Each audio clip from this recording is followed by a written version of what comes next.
waa idin ka soo daahnay waxay ahayd mar hore inaan idin casuulno oo halkan timaadaan oo aan wax idin farno oo aan idinla dardaaranno maxaa yeelay ummadda Soomaaliyeed sida kaliya wax loogu gudbin karo oo dhaqankeena ah waa heesaha iyo gabayada waliba khaasatan waqtiga hadda aan ku jirno oo loo baahan yahay dadka in la kiciyo oo la abaabulo oo si toos ah wax loogu sheego oo lagala hadlo wadaniyada waxay tahay xaqiiqatan runtii kooxda horseed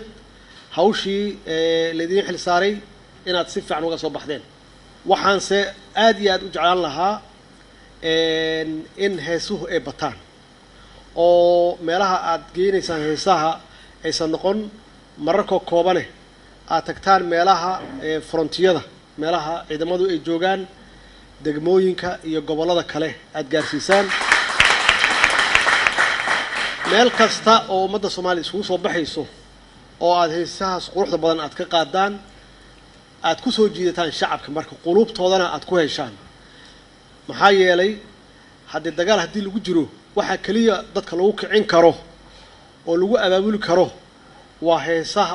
wadaniyada ah runtii shaqo fiican waa qabateen waa waxaan jeclaan lahaa heesaha wadaniyada ah hal la xoojiyo heesaha shakhsiga lagu amaanay iska dhaafa shakhsiyan la amaanin shakhsigu waxa weey wuxuu wax ku yahay dalku wax ku yahay dalka amaana waligiin qof shakhsi ah amaanna dalka amaana wadaniyada xoojiya dawladnimada amaana iyada naftigeeda maxay dawladnimadu shakhsi ma aha dawladnimadu waa shacabka Soomaaliyeed oo dhan way dadka dhan baa iska leh dawladda annaga waan loo dhiibtay waxaan haynaynaa waxa weeye muddo yar oo kooban marka annaga amaan uma baahnin waxa la rabaa in la amaano dawladnimada waxa la rabaa in la amaano wadajirka Soomaaliyeed waxa la rabaa in la amaano qabka Soomaaliyeed iyo sidii ahaan jireen awooyaashin sidii ahaan jireen ma aha 30 sano oo aan kufnay ma aha dad baa waxay aaminsan yihiin inaan jabnay ma jabin 30 sano waa yara troonay haddana waa kacayna insha Allah runtii doorka aad qaadateen xoojiya haddaad sheegtaan wax dadka kicin kara moralkooda iyo niyadooda iyo caadifadooda kicin kara haddii aad samaysaan hadday noqoto tixda gabayga iyo hadday tahay laxanka iyo muusiga la socda dadku dhagahooda waadii furan yihiin hadda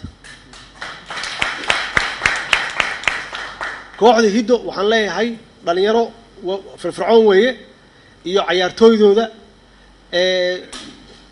fanka waa ku cusubtihiin laakiin waxaad leedihiin mustaqbal wanaagsan aad leedihiin codkiina aad iyo aad u wanaagsan yahay muusiga iyo laxankiina aad u wanaagsan yahay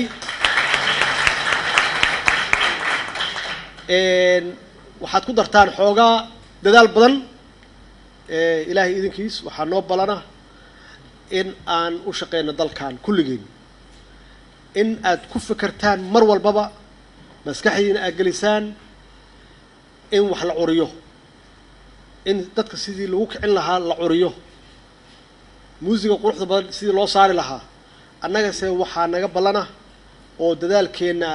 qaybteen lagu soo aadaya inaan idin keenno qalabkii aad u baahneedeen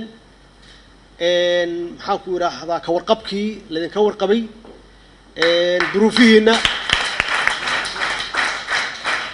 duruufaha adag aad hadda ku shaqeynaysaan inaan ilgaaro ku fiirino oo aan idinku dhiirigelino in inta aad samayseen haddaad ku samayseen xaalad aad ku jirtaan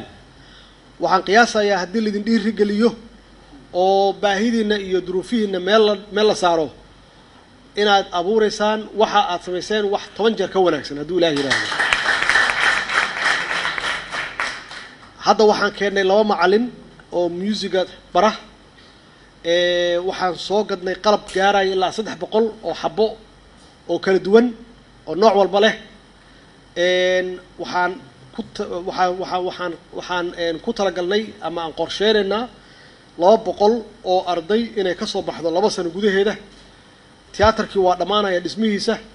meelo badan aan sii dhisno oo ku horumarinayno hidaheena iyo dhaqankeena Soomaaliyeed iyo fanka hadduu Ilaahay yiraahdo inay noo soo bixi doonaan musicians dad tuma instrumentiga kala duwan idinkuna dee aad haysaan maxaan ku raahdaa curuntii gabayada iyo geeraarada iyo sidii loo saaro hadda muusiga maxaan ku rahdaa heesaha hadduu la yidhaahdo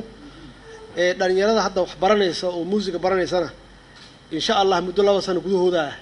ay ku bartaan sida ugu fiican oo muusiga loo tumo oo waliba standardka caalamka hadduu ay yiraahdeen waxaan idin rajaynayaa guul sanad cusub sanad wanaagsan inuu noo noqdo sanadkan sanad khayr qaba oo maxaan ku nabad noo keena iyo horumar insha allah hadduu ilaahay yiraahdo. Wassalaamu calaykum waraxmatullaahi wabarakaatuh.